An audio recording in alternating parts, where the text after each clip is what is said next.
Welcome on board of this course. I'm extremely excited to have you as a student in this course. This course is all about NodeJS, one of the most exciting server-side technologies you can learn these days.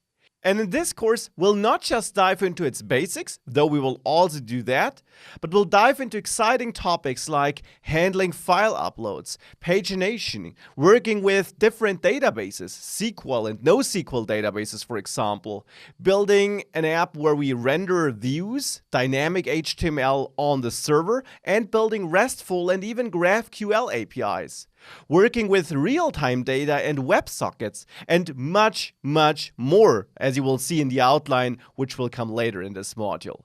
There is a lot of content in this course, and it definitely is no short course, but it will take you from zero to advanced Node.js developer. And by the end of this course, you will have all the knowledge you need to dive deeper into advanced topics and start building your own Node.js projects and applications, of course. And we'll not just learn all of that in theory, we will build real projects in this course. We will build an entire online shop, including checkout and payment with Stripe.js. So there's a lot of content to cover, and I'm really excited to dive into it together with you. Now, who am I? My name is Maximilian Schwarzmüller, and I'm a freelance web developer as well as 5-star rated instructor here on Udemy. I got multiple best-selling courses, and Node.js is a topic that was missing thus far. Well, it isn't anymore, and I had a lot of fun creating this course.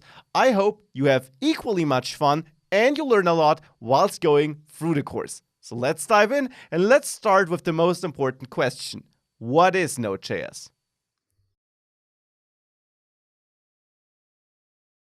So let's dive into the most important question. What is Node.js? Node.js is a JavaScript runtime. And now what does this mean? You know JavaScript. It's a programming language you typically use in the browser to manipulate your DOM, to manipulate the page which was loaded in the browser. For example, to open a pop-up, a modal, or add any kinds of effects. Because JavaScript is a language that runs in the browser that allows you to interact with the page after it was loaded, and it therefore is a crucial part when it comes to building interactive user interfaces in the browser, so whatever your users see. However, JavaScript is not limited to that. Node.js is a different version of JavaScript, you could say. It is basically built on JavaScript, it adds some features to it, is not capable of doing some other things you can do with JavaScript in the browser. So it basically takes JavaScript and puts it into a different environment. It allows you to run JavaScript code on the server, you could say. In theory, not just on the server, but on any machine though. So it basically allows you to run JavaScript not just in the browser, but anywhere else, like a normal programming language, like normal programs on your computer or some computer in the internet, effectively making it a great choice for building web applications that run on servers, which are just computers running somewhere in the internet. So, in detail, this means that we can use Node.js to run JavaScript outside of the browser. That is the core takeaway. Now, how does this work technically? Well, Node.js uses V8, and V8 simply is the name of the JavaScript engine built by Google that runs JavaScript in the browser. So back to the browser we now are. V8 is simply the name the creators gave their engine. And what does an engine mean? Well, it simply means that engine takes JavaScript code, the code running in your browser then, or in Node's case, which builds up on V8, also the Node.js JavaScript code, it takes that JavaScript code and compiles it to machine code. And this is what your browser does too, what V8 does in your browser. It does take your JavaScript code and compile it to machine code, because that is the code that runs ultimately on your computer and that can be handled efficiently. Now, this is done by V8. V8 itself is written in C++, but that doesn't really matter too much for you. You don't need to write any C++ code to use JavaScript or Node.js. But Node.js basically takes that V8 code basis, which is written in C++, and adds certain features, like, for example, working with your local file system, opening files, reading files, deleting files. These are all things which are not possible in the browser. You can't access your local file system in the browser for security reasons, so this is not supported.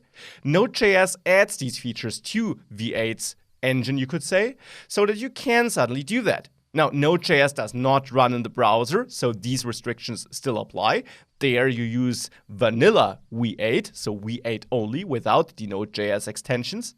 But if you then install Node.js, you can use it to basically use that extended V8 version to run JavaScript scripts on your computer, which then suddenly can access these new features because they don't run in the browser, but are directly executed through that Node.js runtime, you could say.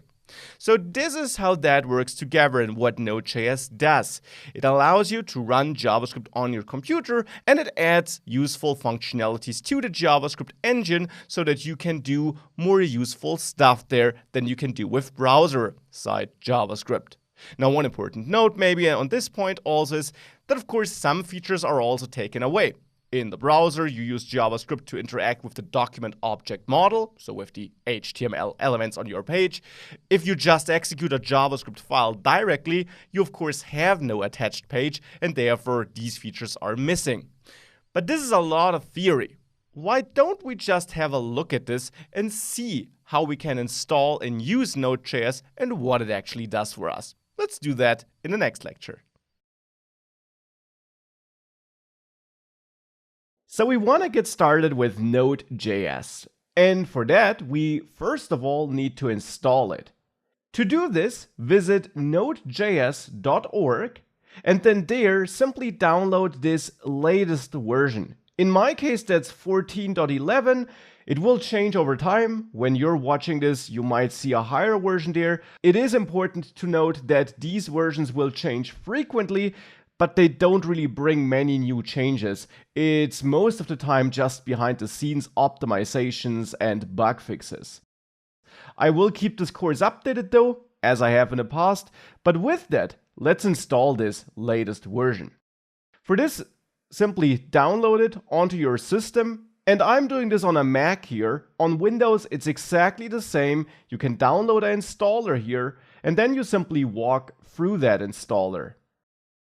And again, here, that is the Mac installer. On Windows, you have a similar installer, and you simply walk through all the steps you have there, leaving all the default settings which are set up for you. You don't need to tweak anything there. Ultimately, this will then install Node.js on your system. This JavaScript runtime this course is all about. And we need Node.js to be installed in order to execute JavaScript code with Node.js, which of course is our goal in this course. So once this is installed, we can use it. And the first and quickest way of getting started with it and of using it is that you open up your default system terminal or command prompt on Windows. So again, here I am on Mac OS, so I'm using the built-in terminal. On Windows, you would simply open up the command prompt or PowerShell. And you can check whether Node has been installed successfully by running node-v to check the version of Node.js that was installed. And there you should see the version you just downloaded and installed. And with that, if that succeeds, if you don't get an error, we know that it worked. Now we can use Node. And one way of using it is to enter an interactive mode Node.js offers you, the so-called REPL, to which I will come back later. You enter this interactive mode by simply executing Node as a command now. This enters a new mode in your terminal or command prompt, and here you can run certain Node commands.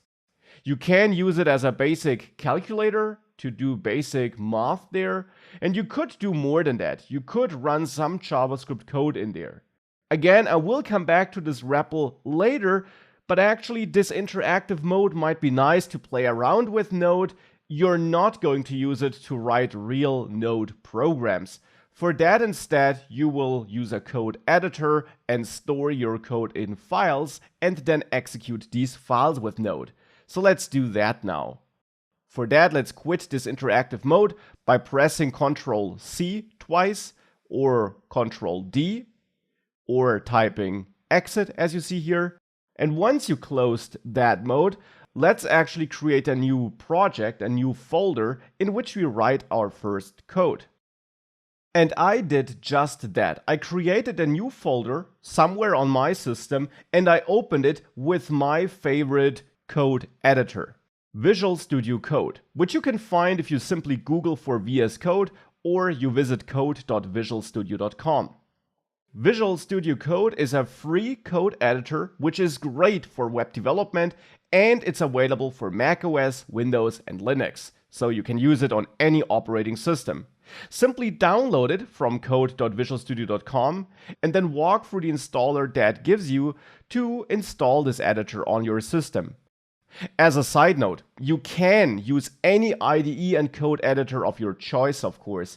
Visual Studio Code is just what I will be using throughout this course and what I recommend that you use if you don't have another favorite editor, of course. With it installed, you can also open your project folder, which at the moment should be empty, with this tool simply by going to File and then Open, and then pick the folder in which you want to write your code files.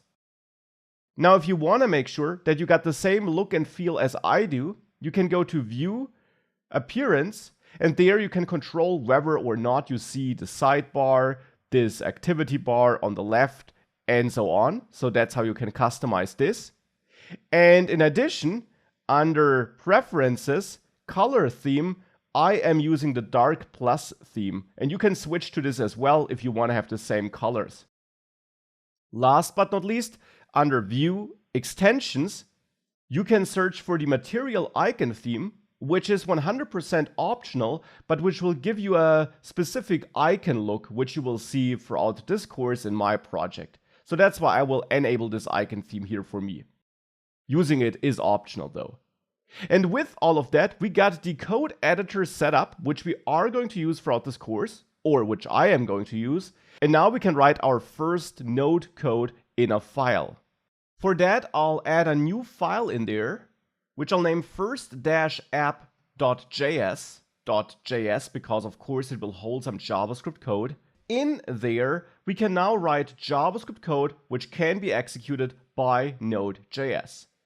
And a very simple first code snippet we could write here is a simple console log statement which logs something to the console where we say hello from Node.js, for example.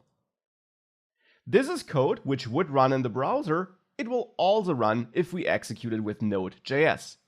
Now, to execute it with Node.js, we need to execute this file here with Node.js. And for that, the easiest way of doing that in Visual Studio Code is that we go to Terminal, New Terminal. This opens your default system terminal or command prompt here, integrated in this IDE and already navigated into this project folder. And then we can run this first-app.js file by running node and then first-app.js. So simply add the file name after node. And then you will not enter this interactive mode, but instead execute this code file, this JavaScript file, with Node.js. And therefore, you should see hello from Node.js here. Now that was a nice first example, but we can do more with Node. And to write an at least a little bit more realistic or more fancy application, we can also try writing some output to a file instead of the console. And for this, we'll leverage one of the built-in functionalities Node.js offers. And that would be the file system functionality, which enables us to work with the file system. For this, we first of all have to import it into that file to let Node know that we want to use this functionality. And the syntax for that is that we call require a function made available by Node.js, and we want to require the fs module, which is one of Node's core modules shipping together with Node.js. And I will come back to this import syntax and to the Node core modules in greater detail later. For now, we just call this, and we store the imported file system functionality in a simple constant here. And then we can use this file system to call writeFileSync, which is a method made available by this file system object, which we're importing. And this method here will write a file to our hard drive. And the argument it wants is the path to the file, including the file name. And here we could name this hello.txt. And then the second argument is the content of that file. And here we could store hello from Node.js again. So now this is our code here. I'm writing to a file by leveraging the file system module offered by Node.js. And if we now save this file and then run node first app.js again, we should find a hello.txt file next to our script file, which contains this content. And that is how we can use Node.js. Now, obviously, we're just scratching the surface at the moment. We just learned about a brand new syntax which you don't know from the browser, and therefore we are going to dive way deeper into all of that over the next lectures and throughout this entire course. So you hopefully got a first picture of what Node.js is and why you use it and what you use it for. Now, typically, and also what we will do in this course, you use Node.js to run it on a server, to write server-side code. And for that, we have to have a look at the full picture. We have our users using a client, computer with a browser, their mobile phone with a browser, even mobile apps, and we will come back to how Node.js can communicate with these later in the course too. But for now, let's stick to the traditional browser picture. We got our users using their browser, and there we can use HTML, CSS, and JavaScript in the browser to create web pages, right? Now, they visit a page, mypage.com, and they send a request to do so. For example, by entering a URL in the browser, a request is sent to that URL. Now, there, the server comes into play. We got our server, some computer running in the internet, which has the IP associated with that domain, which is automatically resolved for us. And on that server, we then want to execute some code that does something with the incoming request and returns a response. Often, but not necessarily always, as you will learn, this response is an HTML page, which the browser then in turn can display. By the way, it is not necessarily just HTML. It's also things like CSS files or JavaScript files with JavaScript code for the browser, not for the server. Now, on the server, we typically do tasks that we can't or don't want to do from inside the browser for performance or security reasons. We connect to databases, for example, to fetch and store data. We do user authentication, which we obviously can only do on a place the user can't access to make it more secure and avoid it being hacked. We do it for input validation to see if a user entered the correct email address. The browser can always be tricked. Users can even edit their browser-side code. You can open the developer tools and start working on that page you're on. But the server is, of course, sheltered from that. The user can't access it. And in general, we have our business logic on the server. Everything our users shouldn't see, which takes too much time to run in the browser, where we obviously want to deliver a fast user experience, or anything of that kind. And that is where we use Node.js. So also JavaScript code, but this time not on the browser, but on the server. And this is where we use the many features Node.js gives us. And this is how we indirectly allow our users to work with the server through that request-response pattern. The direct access is not available. So this is how we will use Node.js in this course also. We will use it to write code on the server that returns data our users, our clients, can work with. Now, one important side note at this point of time. Node.js is not limited to running code on a server. It's a JavaScript runtime, and you even saw a first demo which did not do anything where we needed a browser, right? We didn't spin up a server there. We didn't do anything which we would have reached through a browser. We'll do that a lot throughout the course, but we haven't done it thus far. Because it's just a JavaScript runtime, we can execute any JavaScript code with Node.js. And often that is code that runs on a server and is executed upon incoming requests.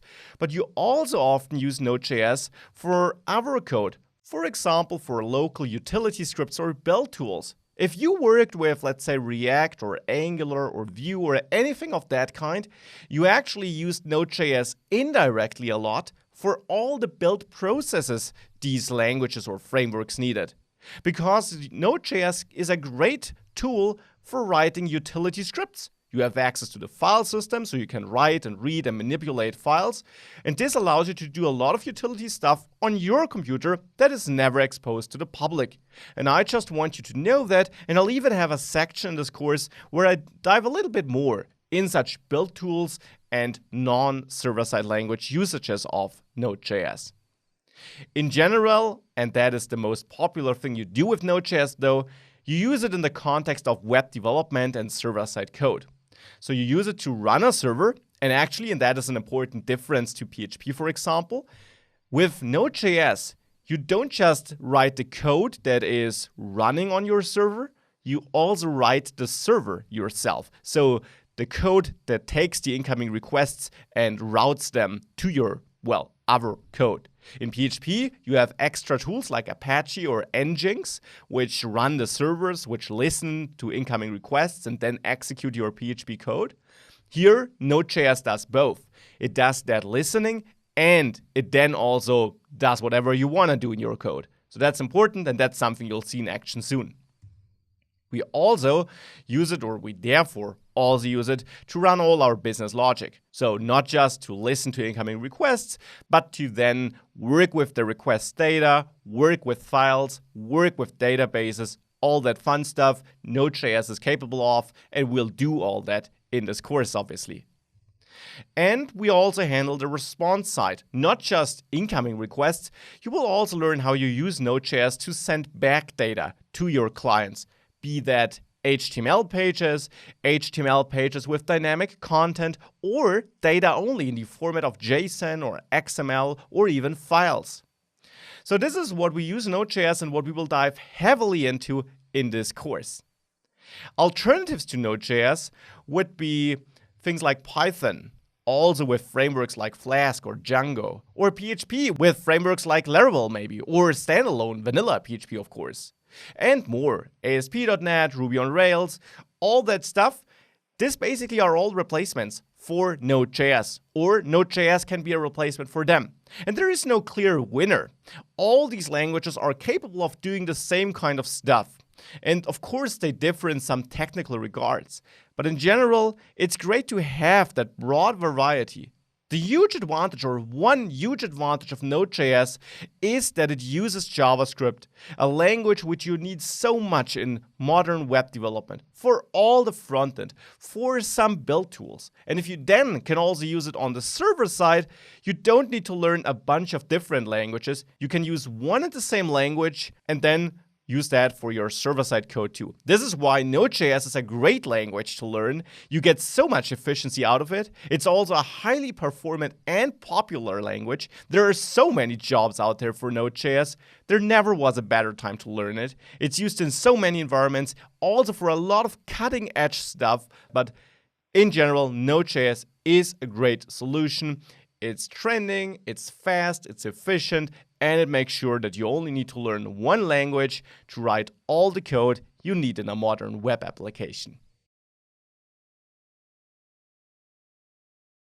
Now that we had a look at the basics about Node.js, what we can do with it, and now that we even used it, let me walk you through the content of this course and explain what's in the course and where you can find what.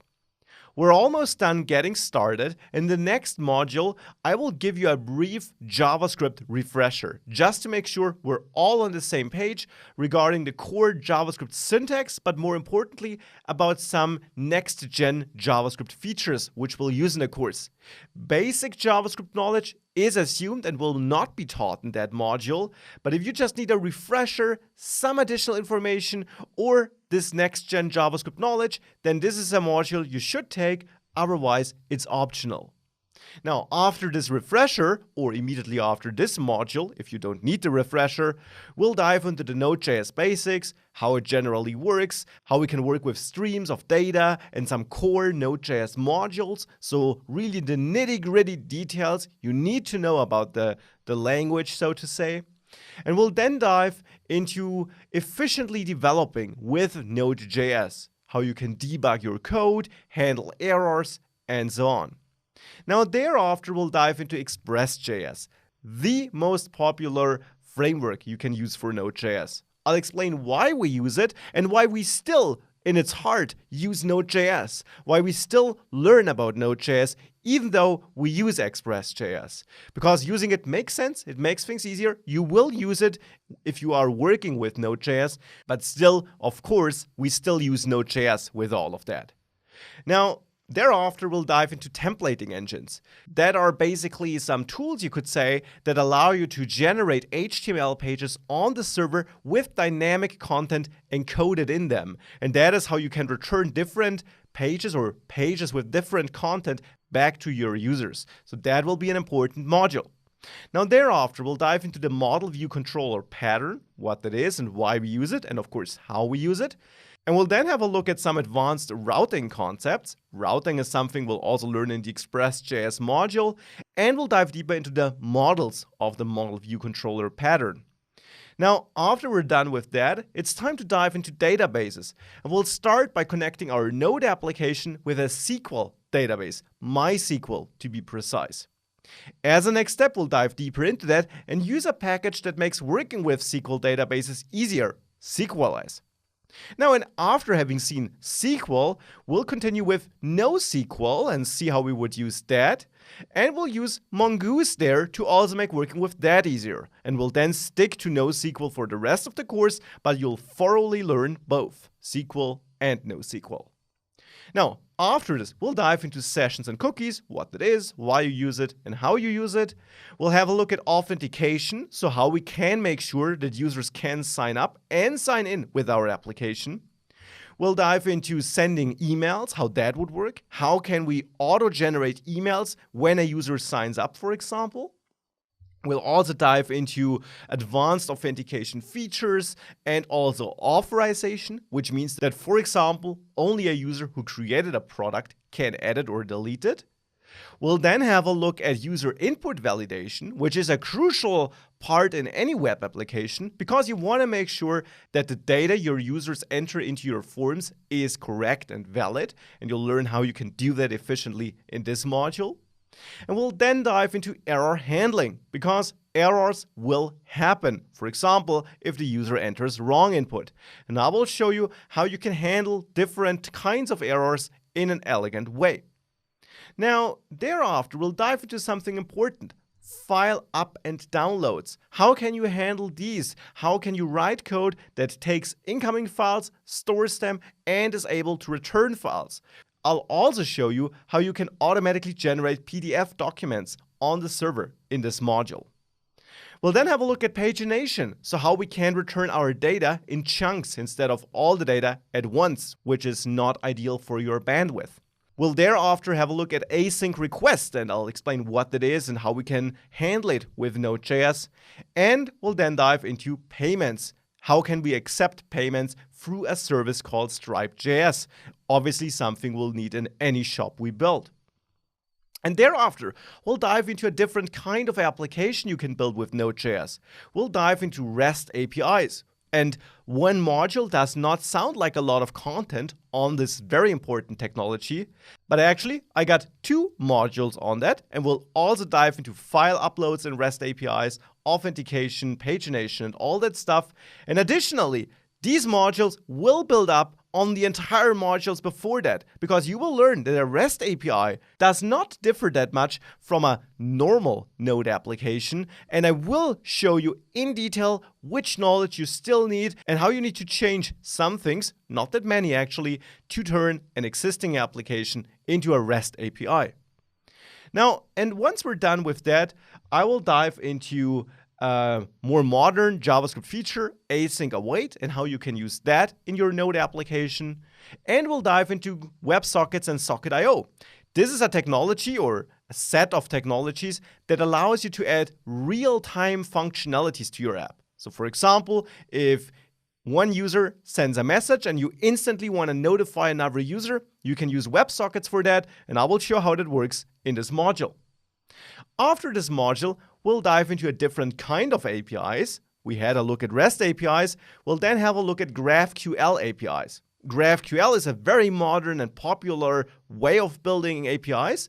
It has some advantages over REST APIs, also some disadvantages, and I will dive into GraphQL and how it differs from REST APIs in this module, and I will show you how to build a GraphQL API from scratch with Node.js. And this will be quite a big module, even though it's only one block on this slide. Now, thereafter, we'll have a look at deployment. How can you take your application you built, all your Node code you built, how can you take that and move it to a real server in the web and ensure that it runs there? This will be shown there. There, I'll also dive into things like setting up SSL encryption. And once we're done with that, I'll have a short module on Node.js functionalities beyond creating web servers with it, because you can use it for other things too, as I will mention there. And then I also got a couple of bonus modules, which I actually added after this course was initially released, because I'm keeping this course updated. And I added sections on Node.js with TypeScript and also sections on Deno, which is a Node.js alternative by the original creator of Node.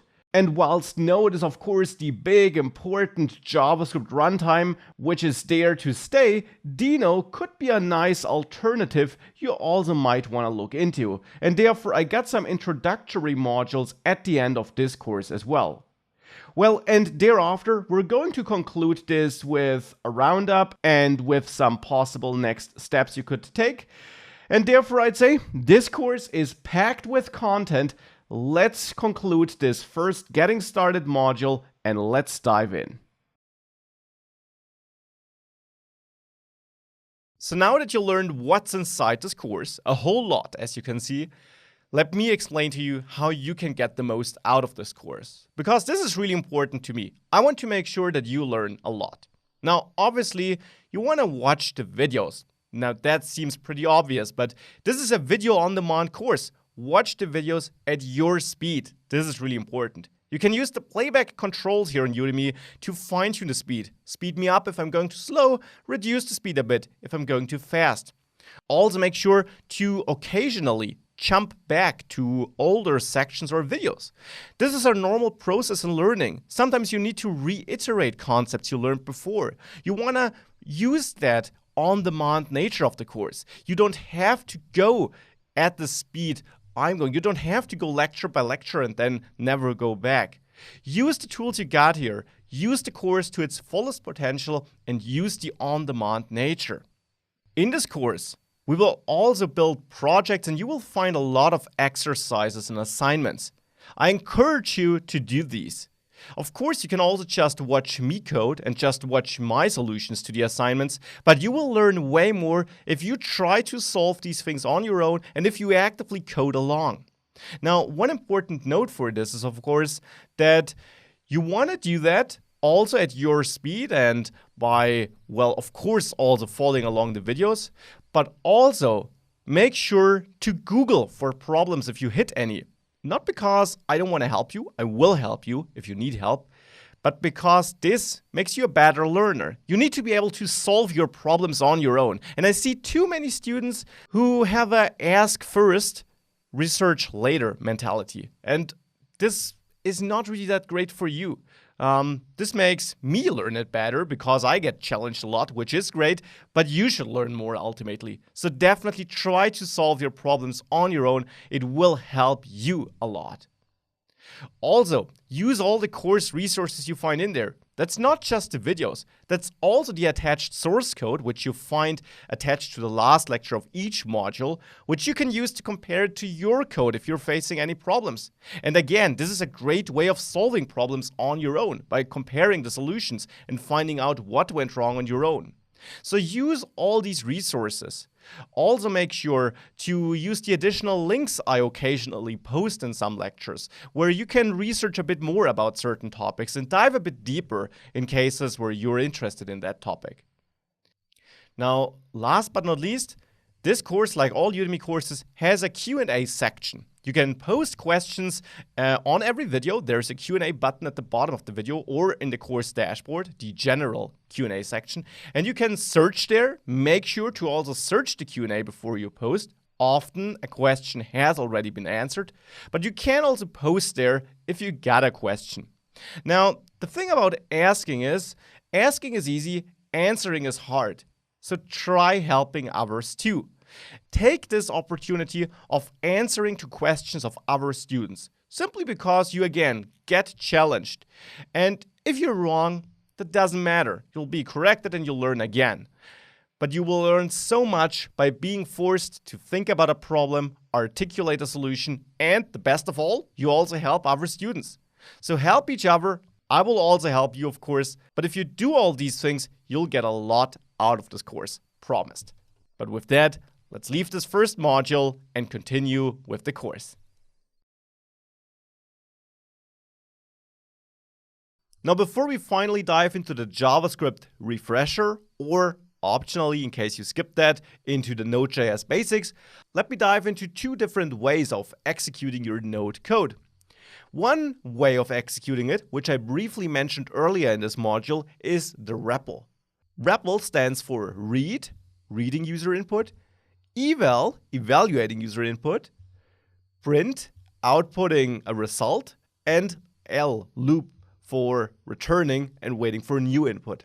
And the REPL is what you use if you just type node into your terminal. Here I am in the terminal, or on Windows, this would be your command prompt.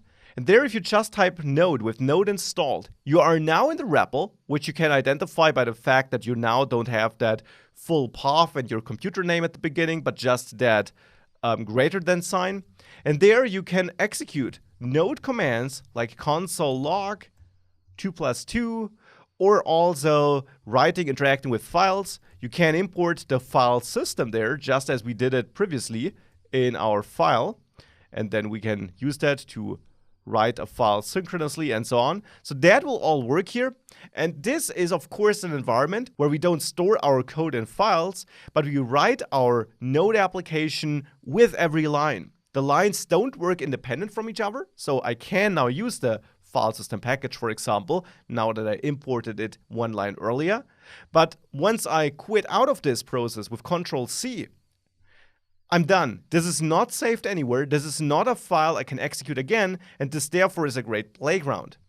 The alternative to running codes is that you execute files as we did it before, and as we will basically do it for the rest of this course. This is the alternative to using the REPL.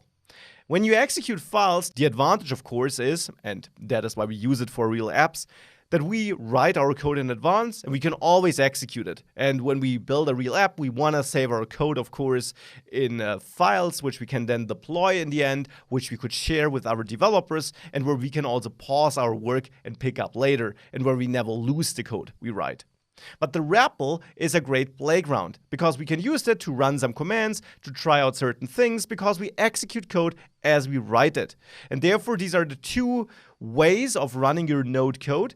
Obviously, we'll go with the store code in files approach in this course, but whenever I say REPL, I'm referring to this direct input way, which I can recommend for trying out some features, but not for writing real applications. That is not what you would do.